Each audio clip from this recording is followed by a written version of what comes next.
Di sebuah rumah sakit di pinggiran Jakarta, Aisyah duduk di kursi rodanya, menatap surat yang baru saja dibacanya. Surat itu dari ayahnya, Bapak Hadi, yang selama 8 tahun terakhir tak pernah menghubunginya. Dalam surat itu, ia memohon agar Aisyah datang ke rumah sakit lain di pusat kota, karena ia sedang sekarat akibat leukemia, dan Aisyah adalah satu-satunya donor sumsum tulang yang cocok. Aisyah meremas surat itu dengan tangan gemetar. 8 tahun lalu, saat ia berusia 17, ia memberanikan diri mengaku kepada ayahnya bahwa ia mencintai perempuan. Respons ayahnya bukanlah pemahaman, melainkan kemarahan buta yang berujung pada tragedi. Ia mendorong Aisyah dari tangga rumah mereka dalam amarah, menyebabkan cedera tulang belakang yang membuatnya lumpuh dari pinggang ke bawah.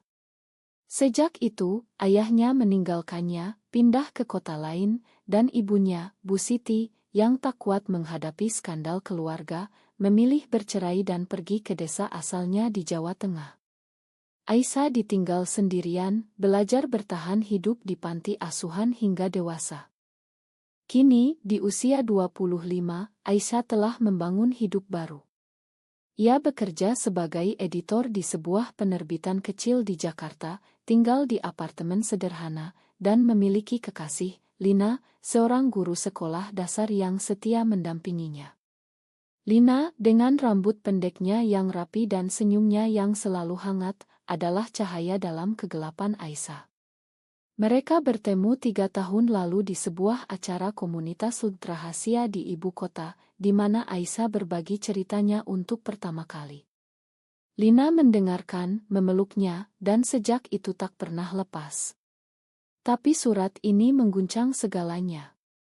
Aisyah tahu, jika ia menolak, ayahnya mungkin mati. Tapi jika ia setuju, ia harus menghadapi monster dari masa lalunya. Malam itu, Aisyah tak bisa tidur.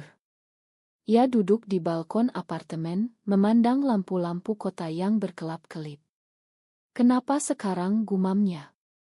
Lina mendekat, membungkuskan selimut di bahu Aisyah. Kamu gak harus jawab sekarang, sayang. Pikirkan dulu. Tapi Aisyah tahu waktu tak banyak. Dokter dalam surat itu bilang kondisi ayahnya kritis. Besok pagi, ia harus memutuskan. Apakah ia akan pergi ke rumah sakit itu, atau membiarkan ayahnya membusuk sendirian seperti yang ia lakukan padanya. Keesokan harinya, Aisyah memutuskan pergi. Bukan karena kasih sayang, tapi karena rasa penasaran yang membara. Ia ingin melihat mata ayahnya saat ia bilang tidak.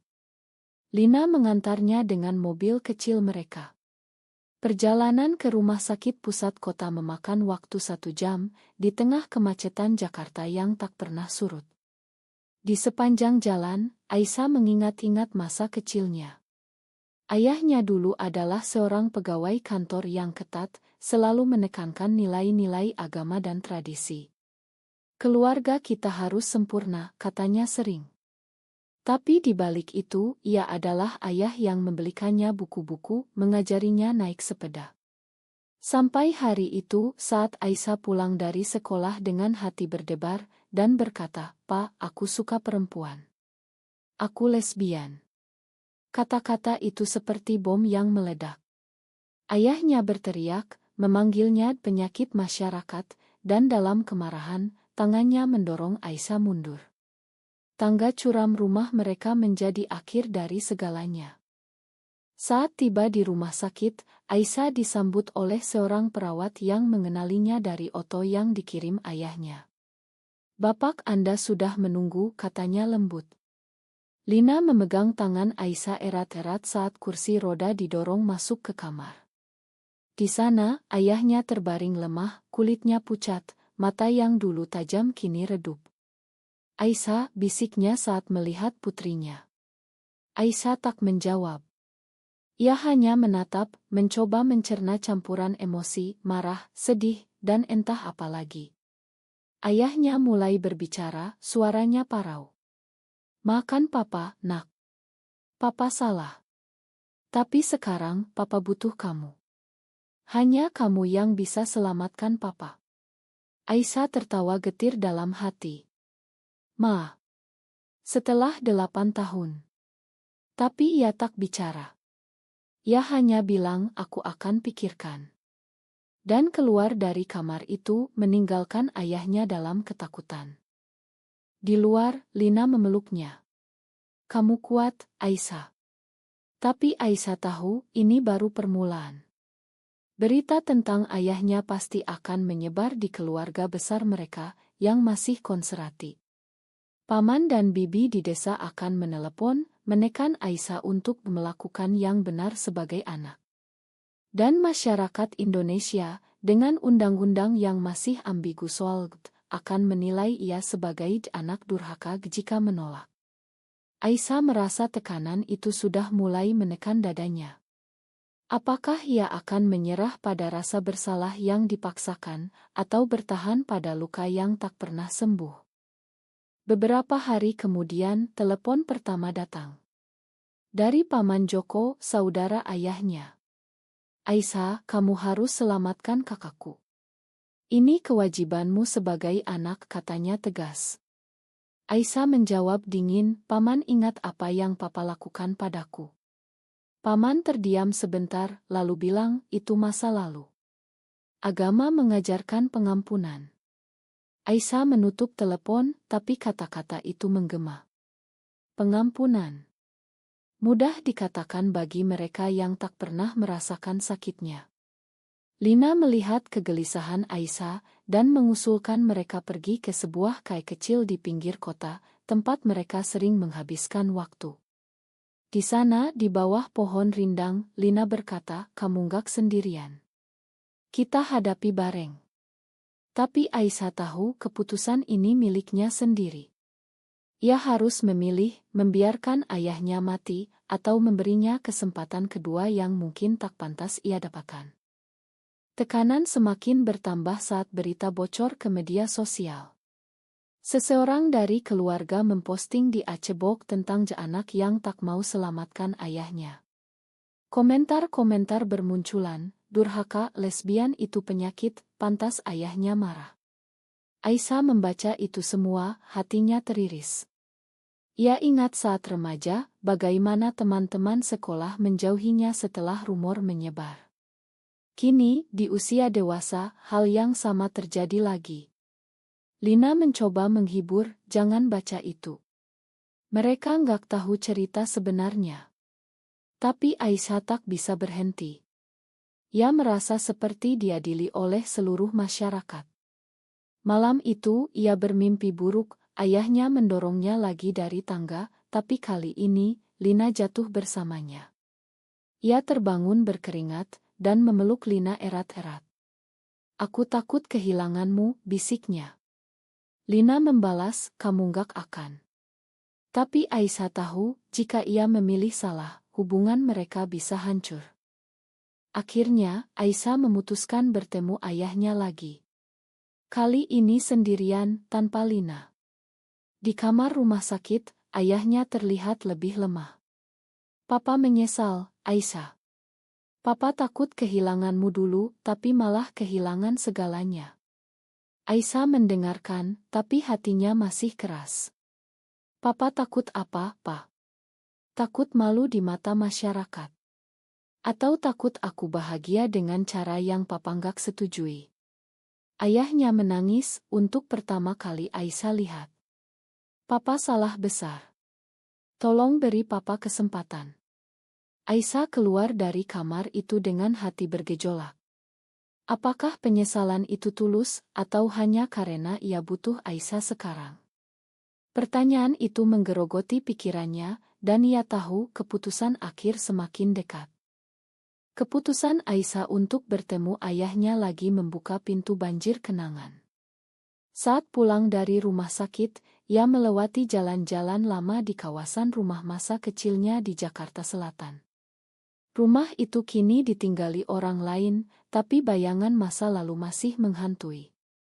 Ia ingat hari-hari sebelum tragedi, sekolah, teman-teman, dan rahasia yang ia simpan. Saat itu, ia jatuh cinta pada seorang gadis di kelasnya, Rina. Cinta pertama yang membuatnya sadar siapa dirinya. Tapi di Indonesia, di mana agama dan tradisi mendominasi, mengaku lesbian seperti bunuh diri sosial. Aisyah menyimpannya dalam-dalam sampai tak tahan lagi. Kini, dengan ayahnya yang sekarat, Aisyah merasa seperti di persimpangan.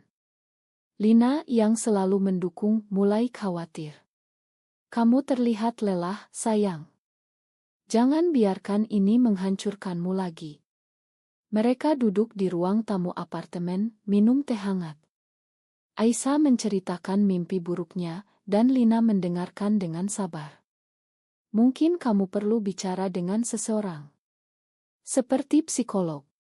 Aisyah menggeleng. Aku harus selesaikan sendiri. Tapi dalam hati, ia tahu Lina benar. Tekanan dari keluarga dan masyarakat mulai memengaruhi hubungan mereka. Lina yang berasal dari keluarga lebih terbuka di Bandung tak pernah mengalami diskriminasi sekejam Aisyah. Kadang, Aisyah iri pada itu. Telepon berikutnya datang dari ibunya, Bu Siti, yang selama ini menghilang. Aisyah, Mama dengar tentang Papa. Kamu harus bantu dia. Suara ibunya lemah, penuh penyesalan. Aisyah marah. Mama pergi dulu, Ma, kenapa sekarang baru peduli? Bu Siti menangis di telepon. Mama takut, Nak. Masyarakat desa bilang kita keluarga rusak karena kamu. Kata kamu itu seperti pisau. Aisyah menutup telepon, tapi luka lama terbuka lagi. Ia ingat saat ibunya packing barang setelah perceraian, bilang, ini semua karena pilihanmu, Aisyah. Sejak itu, Aisyah belajar mandiri, tapi rasa ditinggalkan tak pernah hilang. Di tempat kerja, situasi semakin rumit. Rekan kerjanya, yang tahu Aisyah lesbian dari cerita santai, mulai bertanya. Kamu bakal selamatkan ayahmu, tanya salah satu, dengan nada penasaran. Aisyah jawab singkat, belum tahu. Tapi gosip menyebar. Di kantor penerbitan yang progresi, sebagian mendukung, tapi ada yang diam-diam menilai. Aisyah merasa seperti di bawah mikroskop. Malam itu, ia dan Lina bertengkar pertama kali. Lina bilang, kamu terlalu memaksakan diri. Biarkan aku bantu. Aisyah balas tajam, kamu gak ngerti rasanya ditinggal karena siapa aku. Lina terluka, tapi memeluk Aisyah. Aku ngerti sekarang. Ma. Mereka berdamai, tapi retak mulai terlihat. Aisyah memutuskan mencari tahu lebih dalam tentang kondisi ayahnya. Ia menghubungi dokter, Andi, yang menangani. Kondisinya kritis, Bu. Donor dari keluarga dekat seperti Anda adalah harapan terbaik. Aisyah bertanya, apa risiko buat saya? Dokter jelaskan, prosedur sumsum tulang aman, tapi bagi Aisyah yang lumpuh, ada komplikasi potensial. Aisyah termenung. Bukan hanya soal isik, tapi emosional. Jika ia setuju, apakah itu berarti ia memakan? Atau hanya membalas dendam dengan cara halus, menunjukkan ia lebih baik? Pertanyaan itu menggelisahkan. Sementara itu, ayahnya mengirim pesan melalui perawat. Papa ingin bicara lagi. Aisyah setuju, tapi kali ini dengan syarat, ia bawa Lina. Di rumah sakit, ayahnya terkejut melihat Lina. Siapa ini, tanyanya. Aisyah jawab tegas, pacarku, Pak. Ayahnya diam, mata melebar. Lina berdiri tegar, memegang tangan Aisyah. Percakapan berlangsung tegang. Ayahnya bilang, Papa sudah berubah. Papa baca banyak tentang hal itu. Aisyah skeptis. Baca apa, Pak? Al-Quran yang bilang aku dosa. Ayahnya geleng, Papa salah paham dulu. Tolong beri kesempatan. Lina ikut bicara, Bapak harus buktikan, bukan cuma kata-kata. Ayahnya menangis lagi. Aisyah keluar dengan hati campur aduk. Apakah perubahan itu nyata? Tekanan sosial semakin parah. Di Twitter, #selamatkan ayah muncul, dipromosikan keluarga. Netizen Indonesia, dengan budaya gotong royong yang kuat, banyak yang mendukung ayahnya. Anak harus patuh, komentar banyak. Tapi ada juga dari komunitas yang mendukung Aisyah, jangan dipaksa makan abuser. Aisyah baca semuanya, merasa terpecah. Lina usul mereka libur sejenak ke pantai di Anyer. Di sana, di bawah matahari terbenam, mereka bicara hati ke hati. Aku takut keputusanmu bikin kamu menyesal, kata Lina. Aisyah jawab, aku juga. Tapi aku harus pilih yang benar buatku. Mereka berpelukan, tapi Aisyah tahu badai belum usai. Kembali ke Jakarta, Aisyah dapat kabar buruk, kondisi ayahnya memburuk. Dokter bilang harus segera. Aisyah panik. Ia hubungi Bu Siti lagi, dan kali ini ibunya datang ke apartemen. Pertemuan itu emosional. Bu Siti memeluk Aisyah, makan mama, nak. Aisyah menangis, kenapa mama pergi dulu? Bu Siti jawab, mama takut dicap buruk di desa. Tapi sekarang mama sadar itu salah. Mereka bicara lama dan untuk pertama kali, Aisyah merasa ibunya mulai paham. Tapi soal ayah, Bu Siti tekan, bantu dia, Aisyah. Demi mama. Aisyah geleng, ini bukan demi siapa-siapa, ma ini demi aku. Malam itu, Aisyah tak tidur lagi. Ia tulis jurnal, menuangkan semua konflik batin, marah pada ayah, rasa bersalah pada masyarakat, cinta pada Lina. Apakah menyelamatkan ayah berarti mengkhianati diri sendiri? Atau itu langkah maju? Pertanyaan itu semakin mendesak. Lina tidur di sisinya, tapi Aisyah merasa sendirian dalam perjuangan ini. Besok, ia harus putuskan. Keputusan Aisyah semakin mendekat, tapi konflik batin semakin dalam. Setelah pertemuan dengan ibunya, Aisyah merasa beban bertambah. Bu Siti tinggal semalam di apartemen, dan pagi harinya, mereka sarapan bersama Lina. Suasana tegang. Bu Siti lihat Lina dengan pandangan campur aduk. Kamu pacar Aisyah, tanyanya hati-hati. Lina angguk, ya, Bu. Bu Siti diam, lalu bilang, mama nggak paham, tapi kalau Aisyah bahagia.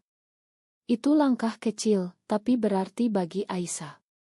Tapi saat bicara ayah, Bu Siti tekan lagi. Papa kamu butuh kamu sekarang. Aisyah jawab, papa butuh donor, bukan anaknya. Bu Siti pergi dengan air mata, meninggalkan Aisyah dalam keraguan. Di kantor, situasi memburuk. Bos Aisyah panggil ke ruangan. Aku dengar tentang keluargamu. Kalau butuh cuti, ambil aja. Tapi di balik itu ada gosip. Seorang rekan bilang pelan, kamu lesbian ya? Pantas ayahmu. Aisyah marah, tapi tahan. Ia pulang lebih awal, dan di jalan, ia dapat pesan dari ayah, papa minta ma lagi. Datanglah. Aisyah abaikan. Malam itu, Lina usul mereka ikut pertemuan komunitas di sebuah kai rahasia. Di sana, Aisyah berbagi cerita. Anggota lain dengar, dan beri saran, jangan dipaksa makan kalau belum siap. Itu bantu, tapi tak hilangkan keraguan. Keesokan, Aisyah dapat panggilan dari dokter. Bapak Anda masuk ICU. Aisyah panik, dan memutuskan pergi. Lina ikut. Di rumah sakit, ayahnya terhubung mesin, lemah. Saat Aisyah masuk, ayahnya buka mata. Aisyah. Terima kasih datang. Aisyah duduk dekat, aku belum putuskan, Pak. Ayahnya pegang tangan Aisyah, papa tahu papa salah. Dulu papa takut apa kata orang. Tapi sekarang papa lihat kamu kuat. Aisyah tarik tangan, kuatkah, Pak? Karena papa aku lumpuh selamanya. Ayahnya menangis, papa tahu. Makan papa. Lina di luar, beri ruang. Aisyah keluar dengan hati hancur. Apakah ini saatnya makan? Tekanan dari luar semakin gila. Keluarga besar datang ke rumah sakit dan lihat Aisyah. Paman Joko bilang kamu harus setuju sekarang.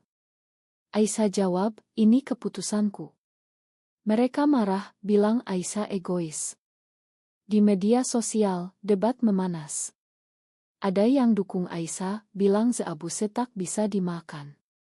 Tapi banyak yang bilang seagama ajar ampuni orang tua. Aisyah baca dan merasa seperti diadili publik. Lina lindungi, matikan HPmu. Tapi Aisyah tak bisa. Ia ingat undang-undang di Indonesia, tak dilindungi penuh, dan diskriminasi masih ada. Keputusannya bisa berdampak pada hidupnya. Aisyah putuskan konsultasi psikolog. Di sesi pertama, psikolog tanya, apa yang kamu rasakan? Aisyah cerita semua, luka, marah, bersalah. Psikolog bilang pengampunan bukan untuk dia, tapi untukmu. Kata itu mengena. Aisyah pulang dan bicara dengan Lina. Aku takut kalau setuju, aku khianati diri. Lina jawab, enggak. Kamu pilih yang bikin kamu bebas. Mereka habiskan malam bicara, dan Aisyah mulai lihat jalan. Tapi pagi harinya kabar buruk, ayahnya koma. Dokter bilang harus segera operasi. Aisyah harus putuskan sekarang. Di ruang tunggu, Bu Siti datang lagi. Nak, tolong. Aisyah lihat ibunya dan ingat masa kecil bahagia. Tapi juga pengkhianatan. Ma, kalau aku setuju, apa artinya? Bu Siti jawab, artinya kamu lebih baik dari kami. Aisyah termenung. Lina pegang tangan, aku dukung apapun. Aisyah masuk ke kamar ayah, lihat wajah pucat. Ia bisik, Pa, aku setuju. Tapi bukan karena Ma. Karena aku tak mau jadi seperti Papa. Dokter senang dan persiapan dimulai. Prosedur donor dimulai besok. Aisyah cek kesehatan dan dokter bilang aman. Tapi malam sebelumnya, Aisyah takut. Ia mimpi ayah dorong lagi, tapi kali ini ia bangun. Lina peluk, kamu kuat. Pagi harinya, di rumah sakit, Aisyah siap. Saat dibius, ia pikir, ini akhir dari luka. Atau awal baru. Operasi berjalan lancar, dan ayahnya dapat sumsum. Tapi saat Aisyah bangun, ia dengar kabar, ayahnya stabil, tapi komplikasi mungkin ada. Aisyah merasa lega, tapi juga kosong. Apakah ini benar? Pemulihan Aisyah cepat, berkat Lina. Keluarga ucap terima kasih, tapi Aisyah jaga jarak. Ayahnya bangun dan minta bertemu. Di kamar, ayah bilang terima kasih, Nak. Papa akan berubah. Aisyah jawab, buktikan, Pak. Mulai dengan terima Lina. Ayah diam, lalu angguk pelan. Itu langkah kecil. Tapi bagi Aisyah, cukup untuk sekarang. Ia pulang dengan Lina dan merasa beban ringan. Tapi masyarakat masih bisik-bisik. Di komunitas, Aisyah cerita dan dapat dukungan. Ia mulai tulis buku tentang pengalaman untuk bantu orang lain. Tapi tak semua mulus. Beberapa bulan kemudian, ayah sehat, tapi hubungan tegang. Ia coba dekati, tapi Aisyah hati-hati. Lina bilang pelan-pelan. Aisyah setuju. Ia lihat perubahan kecil, ayah kirim pesan, tanya kabar Lina. Itu kemajuan. Tapi luka tak hilang sepenuhnya. Aisyah tahu pengampunan butuh waktu. Setelah operasi, hidup Aisyah berubah. Ayahnya pulih lambat, tapi stabil. Keluarga besar rayakan, tapi Aisyah tak ikut. Ia pilih jaga jarak, fokus pada hidupnya. Di apartemen, Lina bantu pemulihan. Kamu pahlawan, sayang, kata Lina. Aisyah geleng, bukan.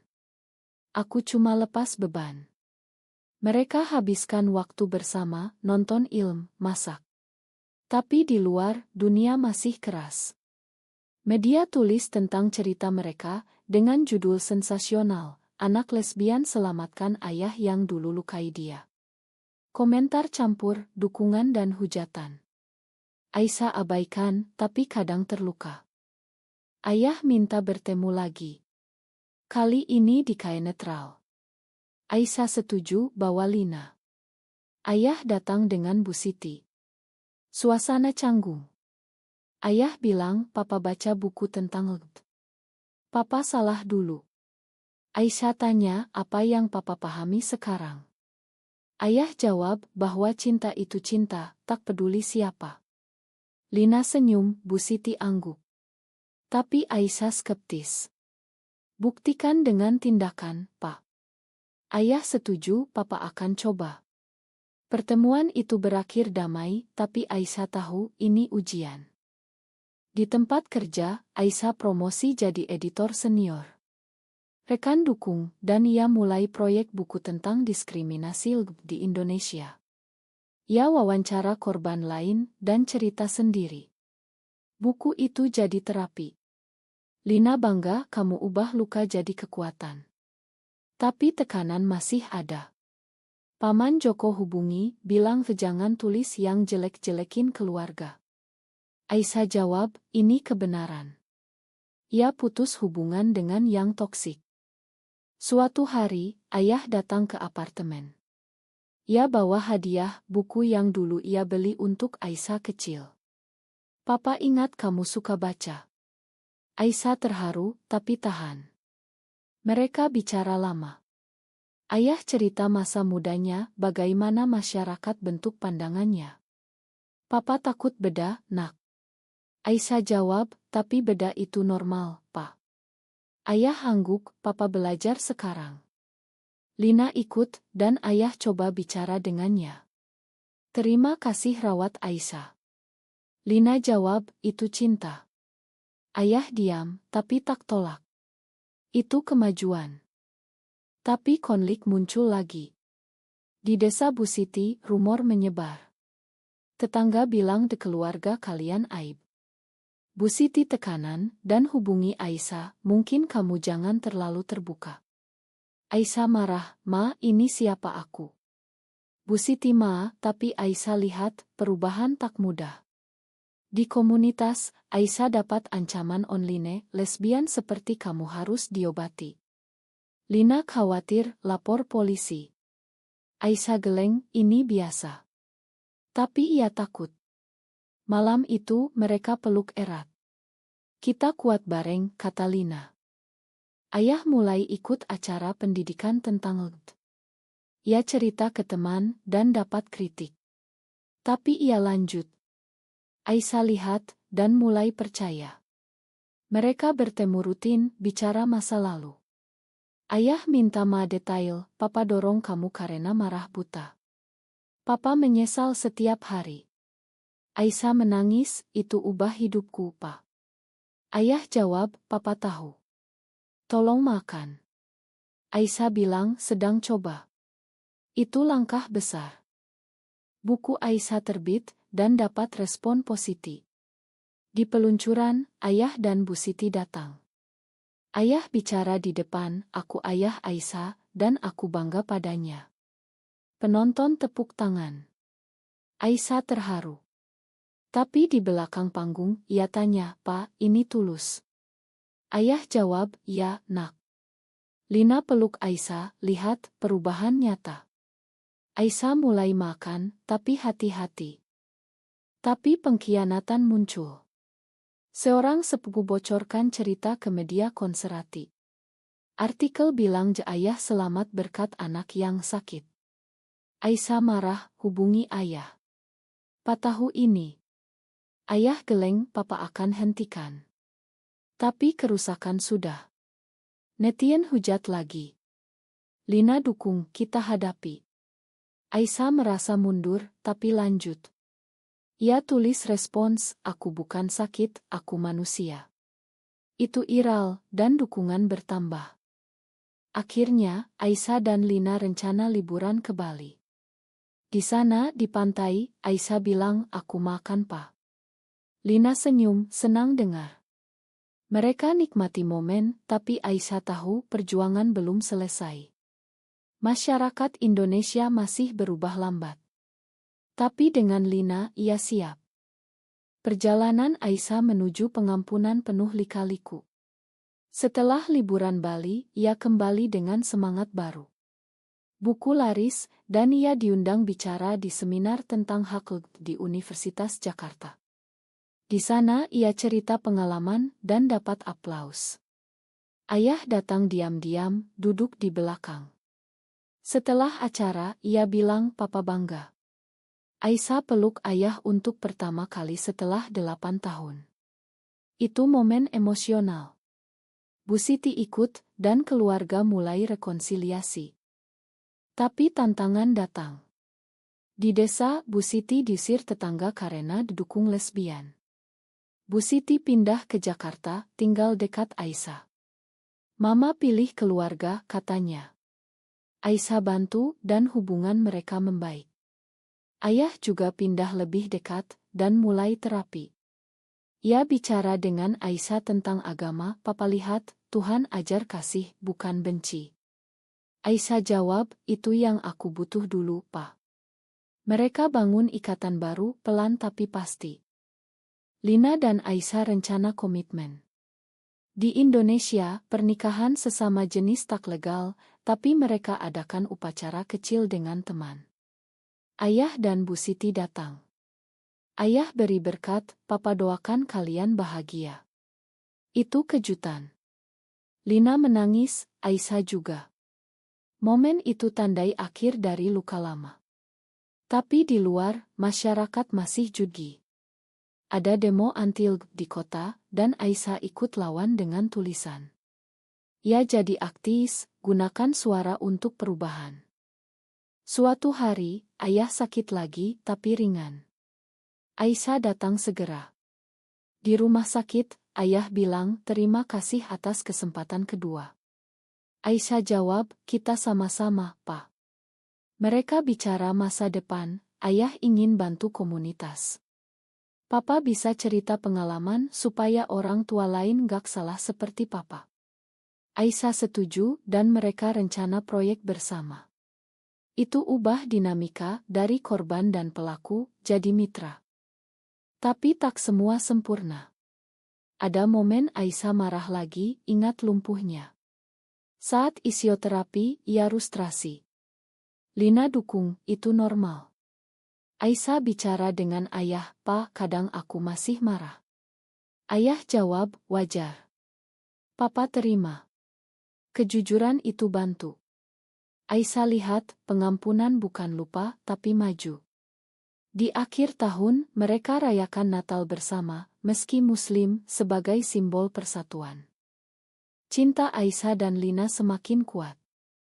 Mereka adopsi anjing, simbol keluarga kecil. Aisyah tulis buku kedua tentang rekonsiliasi. Di peluncuran, ayah bicara lagi. Media liput positif dan debat muncul, apakah pengampunan selalu mungkin? Aisyah jawab wawancara, tergantung kasus. Tapi itu pilihan. Hidup mereka stabil, tapi Aisyah tahu perjuangan di Indonesia panjang. Dengan dukungan keluarga, ia siap lanjut. Apakah benar bahwa pengampunan selalu lebih baik daripada dendam?